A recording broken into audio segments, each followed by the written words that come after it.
Hooray! So I thought I'd do a bit of a comparison with the E-M1X and the Lumix GH5 at Brands Hatch, doing some motorcycle sport photography. We see how it got on. Not really its forte, I know, it's not what it was designed for, but I thought it might be an interesting comparison anyway. So I set the GH5 up with continuous autofocus, burst mode set to medium, because that one allows autofocus between frames. And I set it up for the back button focus using the AF lock, and took the focus away from the shutter. Easy to do in the menus. I also set it on aperture priority and auto ISO. In general shooting, I found in comparisons that it's not quite as ergonomically, doesn't work quite as well with the back button focus and the shutter. Your hand getting your hand in the right place doesn't work quite as well as it does on the E-M1X. That is slightly better for my hands. This might be better with a battery grip, because part of it is kind of where you hold, where you balance the camera body against the heel of your hand. So it might be better with a battery grip. After using it for a while, and the way I worked was at each viewpoint that I went to at the circuit, I tried to use both cameras. So I was swapping lenses backwards and forwards between them. And the lenses I'd taken were the 300mm f4 Pro Olympus lens, the 40-150 f2.8 Pro Olympus lens, and I also used the 75mm f1.8 Olympus lens. So I tried to use both cameras at each vantage point, as I said, and after a while I switched the GH5 out of burst mode because I found the autofocus was a bit on the slow side compared to the M1X, and there's also a noticeable blackout between shots in the viewfinder, and that was annoying.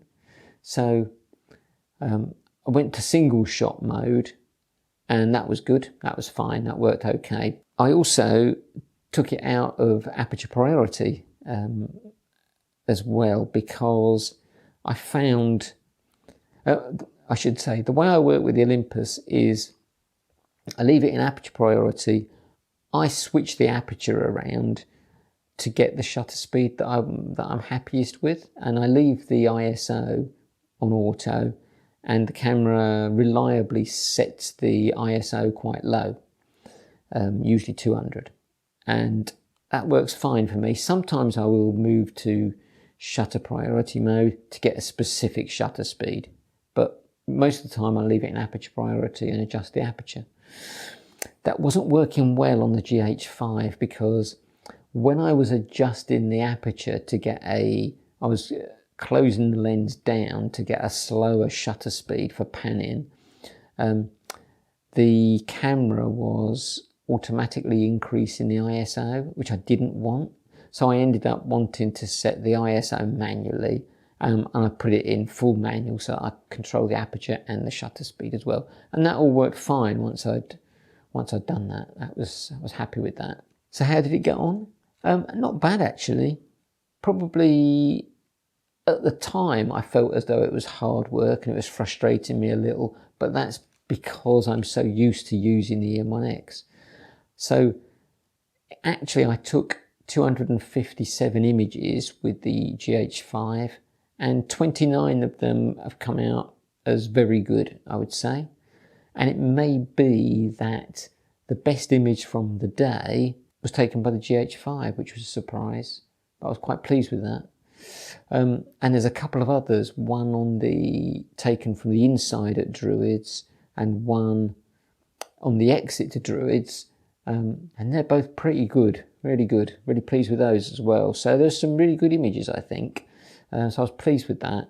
Not as easy to get those images as with the E-M1X or with the E-M1 Mark II, I don't think, but nonetheless, it's obviously doable.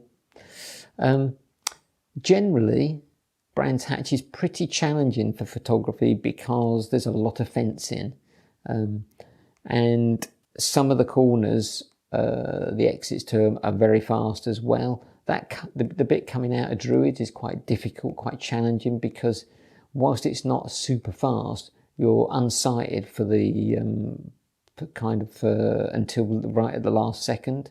So it's difficult to pick the bike up in the viewfinder and track it as you're panning. So that's, it's quite tricky. And as I say, there's a lot of fencing. Obviously, you've got other spectators, and there's not a lot of banking to stand on to get you above any of the fencing, that sort of thing. There are some specific holes in the fencing that have been framed for viewing, but they're generally a bit too high up for me. I can't see through them. I'd need a step because I'm a bit short. So there's quite a few challenges at Brands Hatch. I do use a monopod occasionally to try and steady the camera, and I used that for a while on the outside of Paddock Hill Bend to try and get some shots there. But that's a very fast corner, and because it's coming downhill diagonally across the front of you, the monopod didn't really work very well there. That's challenging. Might have got one or two shots that are half decent there, but I think you also lose a little bit of contrast with that times 1.4 teleconverter. So I'm never quite sure about that. However, back to the GH5, I think it did a good job, better than I was expecting. And as I say, I think I've got a few really good shots. And considering that's not really this camera's forte, I think it did well. Next event I'm going to is at Thruxton, and I'll take one of the GH cameras with me there. Okay, so the next step then is to examine some of these options within. If we go to AFF, we can then come to custom setting, and as you can see, we've got a number of settings. This set 1, versatile and basic. Set 2, suggested, where there's subject movement at a constant speed in one direction. Set 3, suggested when subject moves randomly and other objects may be in the scene. Set 4, speed of the subject changes significantly. Then we're back round to set 1.